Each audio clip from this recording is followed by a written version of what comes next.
on to the nearest stations. We have an emergency. We listen people one after the other. We need help. It was already too late when they called us. The rescue team was ready for anything. But then, that bright light. Before I could open my eyes, we were the only ones left.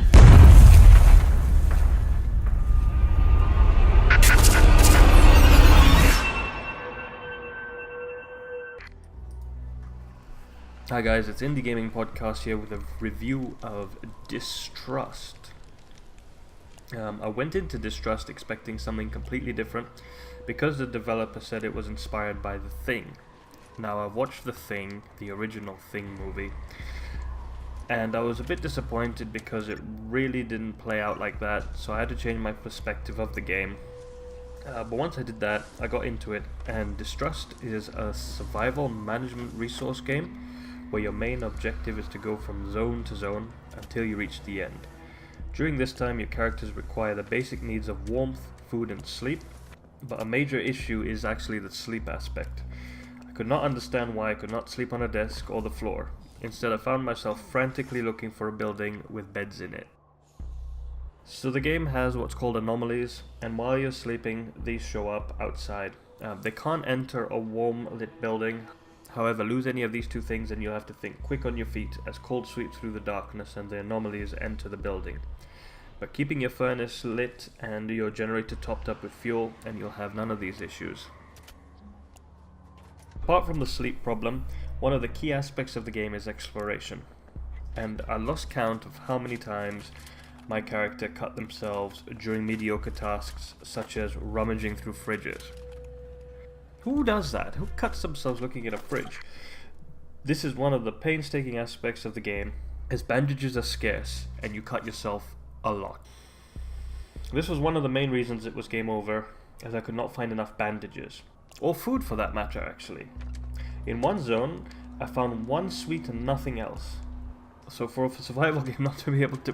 one, you cut yourself a lot, and two, you can't find any food. But one aspect of the game I really liked was the status effects, such as color blindness and white noise. This brings something new to the game which I've not seen before in other games. But these were very short-lived because I could not see the impact of these things on the gameplay. I mean, you don't really need your hearing, so the white noise thing is pointless, and color blinding, I mean, it's mostly snow anyway, so you're just seeing in black and white. I didn't get it. So if those were implemented a bit better, I would have been happier with that. And I also did wonder why they didn't have one generator building and furnace building, because having a generator and furnace in every single building, one, it wastes fuel and resources, and two, you're not going to light generators in every single building and furnaces, because all I found myself doing was lighting the furnaces and generators in either the bed or the kitchen building. And that's all I ended up doing.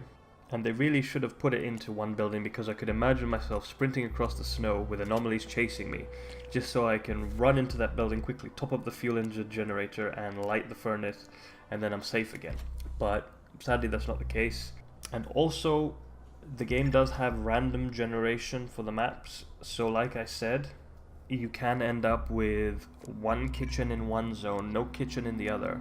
So you could have a ton of food in one zone, no food in the other, and possibly no food in the zone after that.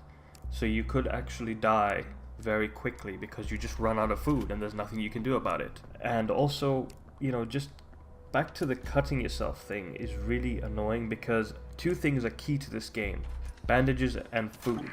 And where you're having to find bandages everywhere, you just don't find them. I mean, you can look through a first aid kit, you can look through something else, and they're just non-existent. So it's really difficult. You have to be really lucky to have maps that have everything and have enough of everything, because you can cut yourself in one building, bandage yourself up, go to the next building, cut yourself again, and then you just bleed out, and the couple of adrenaline shots you found, that's all you use to revive your character. And this is on easy mode, by the way. I hate to think what the hard mode is like. I can see what the developers tried to do with this game, but currently as it stands, it has a lot of issues, which I mentioned. and only one goal in sight is to get to the next zone. So you find yourself repeating a lot of the tasks. You know, go to every building, scrummage through everything. That's it, next zone. Do it again, do it again, do it again. But I do really think with a couple of tweaks, this game could be a great survival game, you know, such as the one generator room, not such random generation, having enemies spawn at any time. That could possibly be the case, I don't know, but I haven't had any spawn randomly. They usually spawn when I'm asleep.